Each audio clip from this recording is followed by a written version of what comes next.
ডিসেম্বরের মধ্যেই নির্বাচন আদায় করে নেব বলছেন ফারুক। সংস্কার কেন নির্বাচনের বিকল্প, প্রশ্ন রিজভির।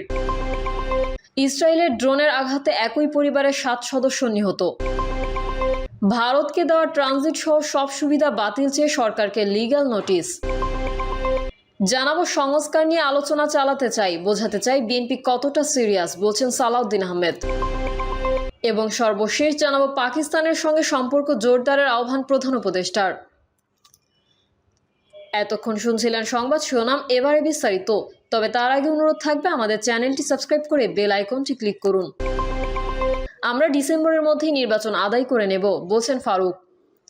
বিএনপির চেয়ারপারসনের উপদেষ্টা জয়নুল আবেদিন ফারুক বলেছেন, ডিসেম্বরের মধ্যে অবশ্যই নির্বাচন দিতে হবে। আমরা ডিসেম্বরের মধ্যেই নির্বাচন আদায় করে নেব।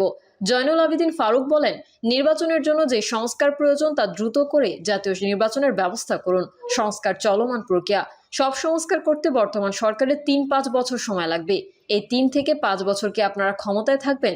তিনি বলেন, জাতীয় নির্বাচনের জন্য যে সংস্কার প্রয়োজন তা দ্রুত করে নির্বাচন দেন। বাকি যে সংস্কার প্রয়োজন হবে তা নির্বাচিত সরকার এসে করবে। দেশের জনগণের আরও অনেক দাবি দেওয়া তখন আসতে পারে, সেগুলো আমলে নিয়ে সংস্কার করবে নির্বাচিত সরকার। সংস্কার কেন নির্বাচনের বিকল্প, প্রশ্ন রিজভির।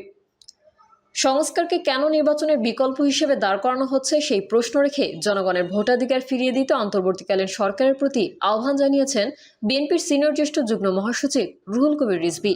সরকারের গুরুত্বপূর্ণ জায়গায় বিএনপির সঙ্গে সম্পৃক্ত কাউকে পেলেই তাকে সরিয়ে দেওয়া হয় বলে এই সময় অভিযোগ করেন রিজভী। তিনি বলেন, অন্তর্বর্তী সরকার ঠিকমতো ফাংশন করতে পারছে না। পলিটেকনিক্যালের শিক্ষার্থীদের রেল লাইন অবরোধ করার ঘোষণা তারই প্রমাণ। সরকারের জবাবদিহি হবে জনগণের সেন্টিমেন্টের কাছে, বৈষম্য বিরোধীদের কাছে নয়। রিজভী বলেন, আজ জনগণের সামনে স্পষ্ট যে আওয়ামী লীগ সরকারই ইলিয়াস আলীকে গুম করেছে। কর্তৃত্ববাদী শেখ হাসিনা সরকারের বিরুদ্ধে আপোষহীন সংগ্রাম আর টিপাইমুখ বাঁধ ও সীমান্ত আগ্রাসনের প্রতিবাদে সিলেট অঞ্চলে গড়ে ওঠা গণ আন্দোলনের নেতৃত্বের কারণে ইলিয়াস আলী রাষ্ট্রযন্ত্র ও দেশি বিদেশি অপশক্তির গাত্রদাহের প্রধান কারণ ছিল। ইলিয়াস আলীকে গুম করার পর সরকারের এজেন্টরা বহুবিধ নাটক সাজিয়েছে উল্লেখ করে তিনি বলেন, গুমের ঘটনার পর তার স্ত্রীকে প্রধানমন্ত্রীর কার্যালয় থেকে খুদে বার্তা পাঠিয়ে শেখ হাসিনার সঙ্গে সাক্ষাতের আয়োজন এবং ইলিয়াস আলীকে খুঁজে বের করার আশ্বাস ছিল লোক দেখানো। কারণ ওই সময় বিএনপি 5 দিন হরতাল ছিল, আর বিএনপির সেই হরতাল ও আন্দোলনকে বন্ধ করার জন্যই ছিল ওই মিথ্যা আশ্বাস। গুম হওয়ার পরে থানায় জিডি করা হয়, কোর্টে মামলা করা হয়, এর পরেও তাকে ফিরিয়ে দেয়নি শেখ হাসিনা। বিএনপির এই সিনিয়র জ্যেষ্ঠ যুগ্ম মহাসচিব বলেন, ইলিয়াস আলীর সন্ধানে দেশের বিভিন্ন স্থানে আইনশৃঙ্খলা বাহিনীকে অভিযান চালানোর হাস্যকর নাটক করতে দেখা যায়। উচ্চ আদালতে করা ইলিয়াস আলীর স্ত্রী তাহসিনা রুশদীর লুনার রিট আবেদনের শুনানিও আটকে দেয় সরকার। অর্থাৎ অদৃশ্য হওয়া নাগরিককে ফেরত দেওয়ার উচ্চ আদালতের নির্দেশনাকে বাধাগ্রস্ত করে সরকার। সুতরাং ইলিয়াস আলী সহ সব গুণ রাষ্ট্রের পৃষ্ঠপোষকতাতেই হয়েছে। বেআইনি গুম খুনের উৎসব পালন করে গেছেন শেখ হাসিনা। ইসরায়েলের ড্রোনের আঘাতে একই পরিবারের 7 সদস্য নিহত। প্রতিদিনের ন্যায় বুধবার রাতেও গাজায় ধ্বংসযজ্ঞ চালিয়েছে ইসরায়েল। নির্মম, বর্বর ও পৈশাচিক এই হামলায় একই পরিবারের 7 সদস্যের প্রাণ ঝরে গেছে। খবর এএফপির। গাজার একটি বেসামরিক প্রতিরক্ষা সংস্থা জানিয়েছে, উপত্যকাটির জাবালিয়া শহরে ইসরায়েলের 2টি ড্রোন হামলায় একই পরিবারের 7 সদস্যের প্রাণ গেছে। এতে আহত হয়েছেন আরও বেশ কয়েকজন। বুধবার রাতে জাবালিয়া ছাড়াও গাজার আরও বিভিন্ন স্থানে বিভিন্ন শহরে হামলা হয়েছে। এর মধ্যে রয়েছে খান ইউনিস, বাইত লাহিয়া এবং সুজাইয়া এলাকায়ও রয়েছে। ওই সংস্থাটির মুখপাত্র মাহমুদ বাসাল এএফপিকে জানিয়েছেন, রাতভর ইসরায়েলের হামলায় খান ইউনিস শহরের আল মাওয়াসি এলাকায় 16 জনকে হত্যা করেছে ইসরায়েল। তাদের বেশিরভাগই নারী ও শিশু। এতে 23 জন আহত হয়েছেন। তিনি আরও জানান, গাজার বাইত লাহিয়া শহরেও হামলায় 7 জন নিহত হয়েছেন। গাজার সুজাইরা পাড়ায় বোমা হামলায় আরও 2 জন নিহত হয়েছেন।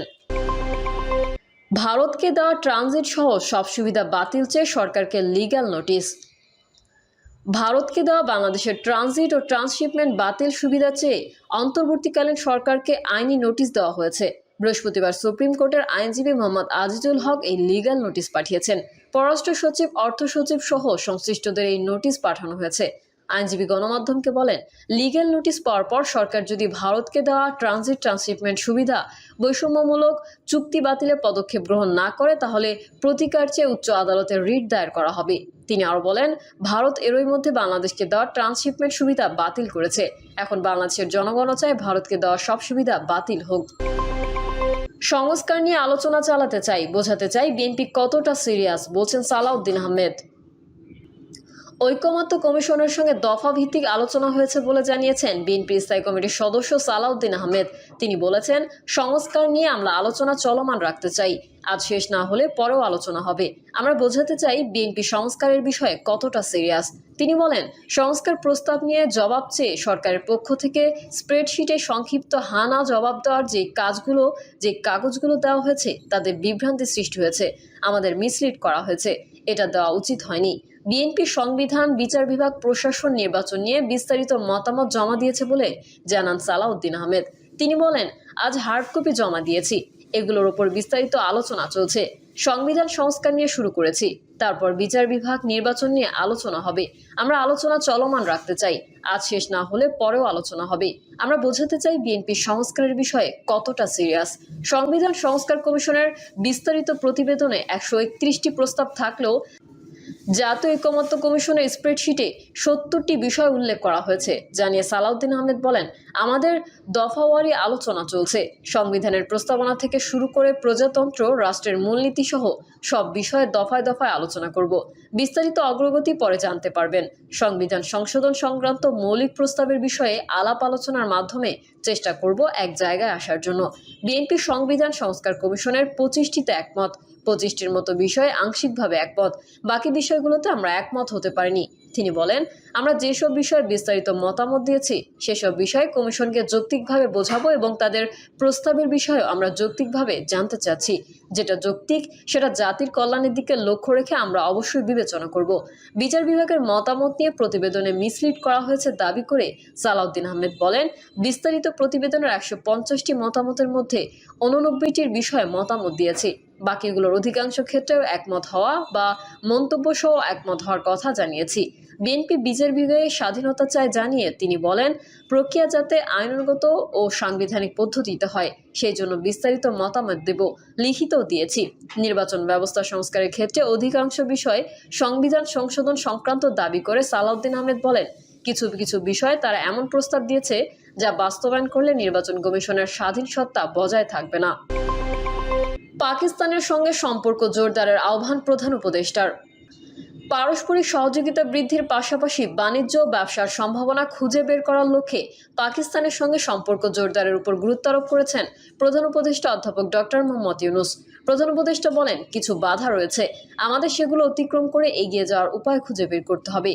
উল্লেখ্য, গত 15 বছর পরে বাংলাদেশ ও পাকিস্তানের মধ্যে পররাষ্ট্র সচিব পর্যায়ের দ্বিপাক্ষিক সভা হচ্ছে ঢাকায়, যেখানে আমনা বালুচ পাকিস্তান প্রতিনিধি দলের নেতৃত্ব দিচ্ছেন।